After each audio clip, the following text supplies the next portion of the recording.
Well, hello everyone. Thanks for joining me again for another Psych 121 class. Today we're going to be talking about stress, health, and coping. And just by way of beginning, I'd like to read the University of Saskatchewan's land acknowledgement. So as we engage in remote teaching and learning, I'd like to acknowledge that the Saskatoon campus of the University of Saskatchewan is on Treaty 6 territory in the homeland of the Métis. We pay our respect to the First Nations and Métis ancestors of this place and reaffirm our relationship with one another. I would also like to recognize that some may be attending this course from other traditional Indigenous lands. I ask that you take a moment to make your own land acknowledgement to the peoples of those lands. In doing so, we're actively participating in reconciliation as we navigate our time in this course, learning and supporting each other. Now, it seems almost unfair to be talking about stress when you're in the middle of your undergraduate program, and probably many of you are in the middle of midterms right now. But here you go, here we have it. We're going to be talking about the role that stress plays and how stress is something that acts as a bit of an unseen killer for many people. And when we're talking about stress, we're talking about a physiological response that occurs when an organism fails to respond appropriately to emotional or physical threats. Stress is something that all of us go through. And for many years, the American Psychological Association has been tracking stress through their annual Stress in the US, Stress in America study. Now, spoiler alert, they have found that stress levels have actually increased pretty much year over year, in particular during years when there have been um, large impacts. So in a year like this year and a year like the previous one with the role of COVID, obviously stresses have increased for many people. But if you want to find out a little bit more about their stress in America study, feel free to click on this link and you can find out what their most recent findings are about it. Now, oftentimes when we're talking about stress, we talk about something like post-traumatic stress disorder or PTSD. And now, while most people who have a stress response will be able to cope and respond to it and move on, for some people, certain types of stressors actually do lead to something that we classify as a disorder, so post-traumatic stress disorder. And PTSD is when there's been an extreme negative event or series of events that produce an extreme form of stress. And the symptoms that often are involved in PTSD include anxiety, sleeplessness, nightmares, and social withdrawal. PTSD is frequently experienced by victims or witnesses of violence or abuse, natural disasters, major accidents, or war. In Canada, up to 10% of war veterans experience PTSD and are given treatment for that. Now, people in New York City who lived near the September 11th, the 9/11 terrorist attacks, reported experiencing more stress in the year following it than those who had lived farther away, indicating that these extreme negative events can be things that lead to pathology over a long period of time. Unfortunately, in our world today, and in Canada in particular, we have an epidemic of first responders who are struggling due to the extreme things that they've seen and experienced. And so one of the areas of particular research and clinical intervention right now is focusing on how do we better address the needs of our first responders and how do we better address their mental health and support their mental health because of the traumas that they experience on a daily basis. Now, stress has some negative effects. For many of us, stress is something that can actually be helpful. There's a certain amount of stress that's a bit of a sweet spot that allows us to get stuff done, have enough level of motivation to be able to do things. But the problem is when stress is something that goes on and on and on and there's no end in sight. So there's a Canadian researcher, Hans Selye, and he examined how rats responded to being exposed to stressors such as extreme cold, infection, shock, or excessive exercise. And what he found was that regardless of the source of the stress, the rats experienced the same serious physiological changes as they suffered the prolonged stress. And so because of his work, we came up with this idea of the general adaptation syndrome. And it refers to the three distinct phases of physiological change that occur in response to long-term stress. So it talks about alarm, resistance, and exhaustion. And we're going to talk about these in a little bit more detail now. During the alarm phase, what happens is that the body releases stress hormones, including cortisol. So the body, an alarm is set off in the body, and the body begins to um, activate a series of processes that allows it to respond. After in period of chronic stress, the body adapts to this ongoing threat and it tries to return to normal functions. Now, if you remember a little bit more about when we talked about motivations before, the body is motivated to return to homeostasis. And so the body is always trying to return to normal. So during this resistance phase, the body is kind of adapting to this new normal. It's still kind of trying to get back to that homeostasis, but in order to allow the body to function at the place where it is, glucose levels increase to sustain energy and blood pressure increases as well. However, the body is only able to resist for a certain amount of time. After that time, the body enters the exhaustion phase.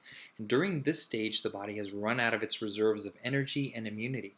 Blood sugar levels decrease, which leads to decreased stress tolerance, progressive mental and physical exhaustion, illness, and collapse.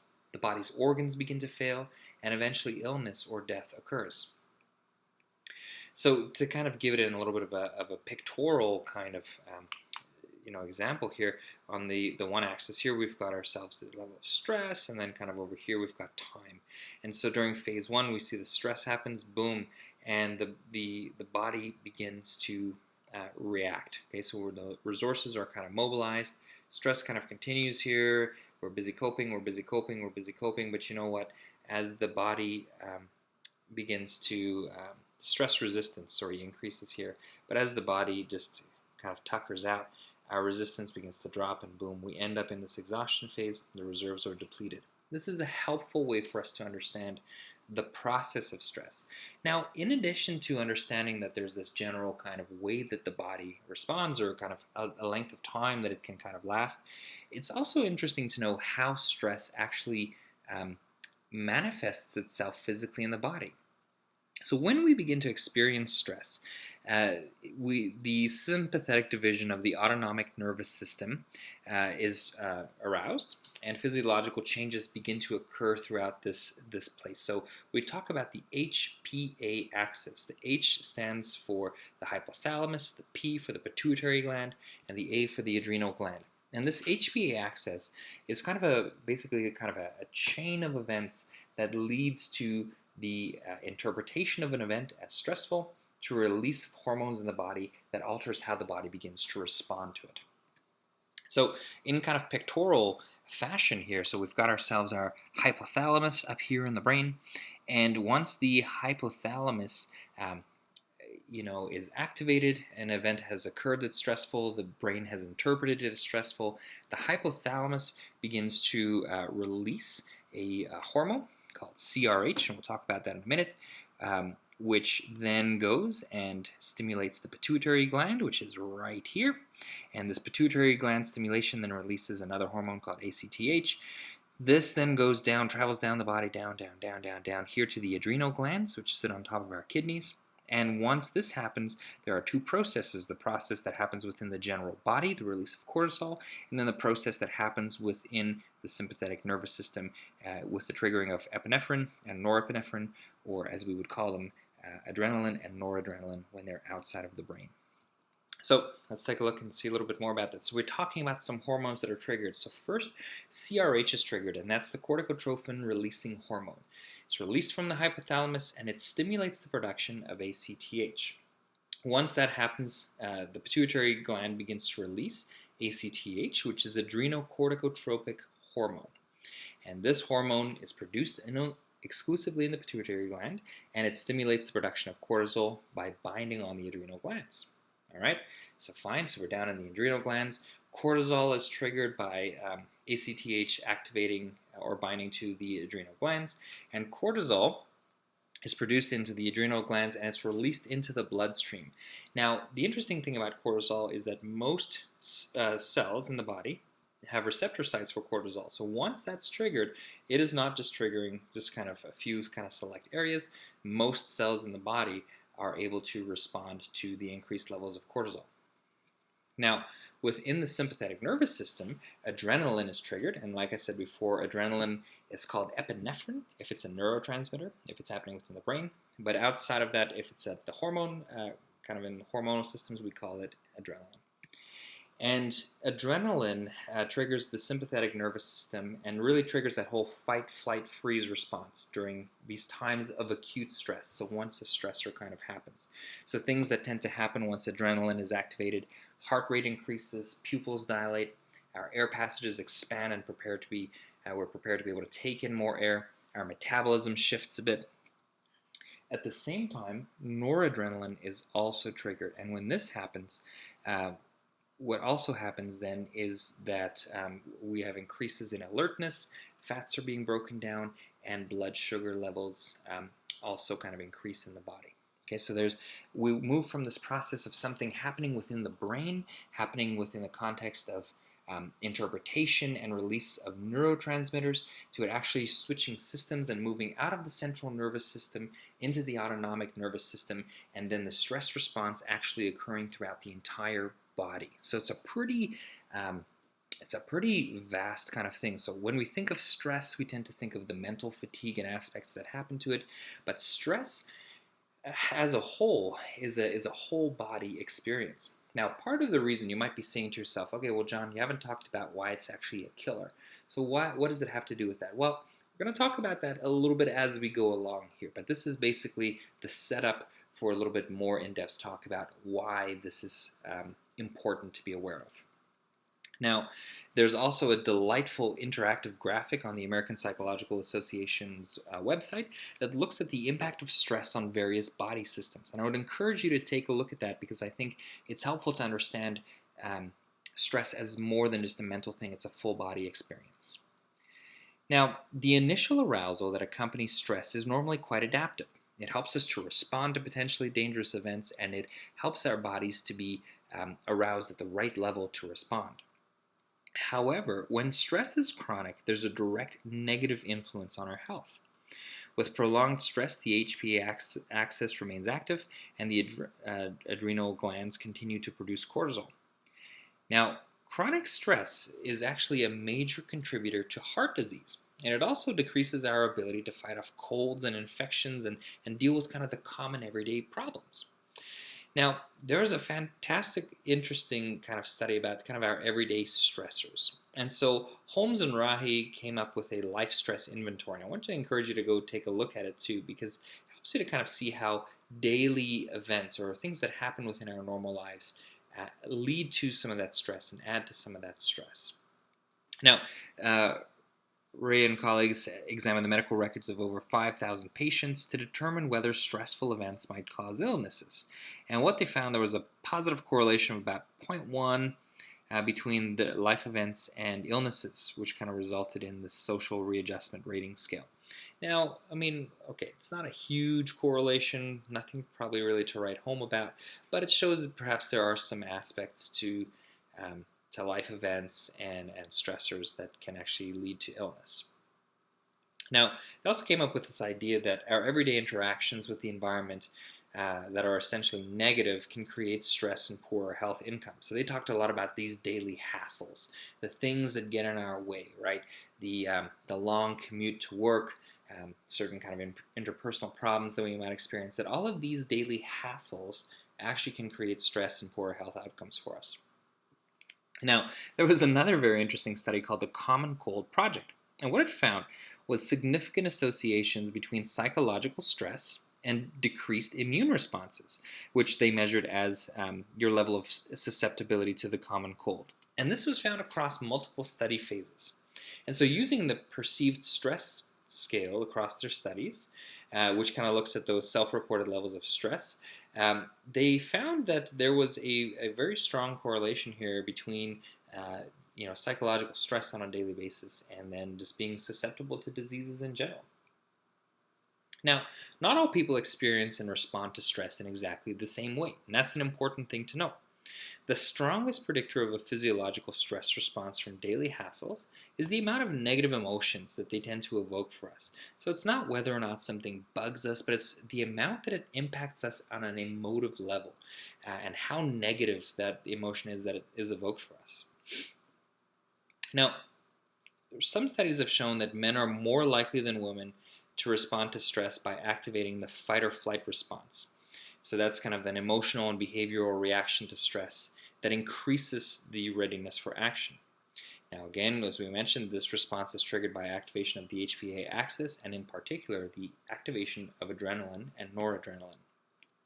Now, some studies have found that women are more likely to have a tend and befriend response. So instead of kind of this fight or flight, or like a behavioral reaction to stress, women in some studies have been found to involve or engage in activities that create social networks that provide protection from the threat. So instead of a behavioral response to stress, maybe seeking out a friendship or seeking out a friend and talking about it and finding a better way forward to deal with the problem. And this tend and befriend response is triggered by the release of the hormone oxytocin, and oxytocin promotes affiliation and close relationships. Studies have found that the tend and befriend response is healthier than the fight or flight response because it does not produce the elevated levels of arousal related to the HPA axis. So in addition to kind of releasing other neurotransmitters, you're also not in that heightened state for a long period of time. This may also explain why women have less heart disease and live longer than men. Now, one of the things that's important to talk about, not just from a psychological perspective, but just as a pragmatic, practical, everyday thing, is what do we do with stress? We all experience it. Now, the most common thing that we tend to do is we tend to suppress it, avoid, or deny it. And unfortunately, this doesn't work. And actually, there's evidence that the more that we suppress things, that it actually leads to kind of greater levels of unhealthiness. And so, in fact, by not suppressing it, but by allowing ourselves to experience it, that may actually be better. So there are advantages to mental and physical health for opening up versus suppressing our feelings. When we express our problems, it allows us to gain information. It also allows us to gain support from other people.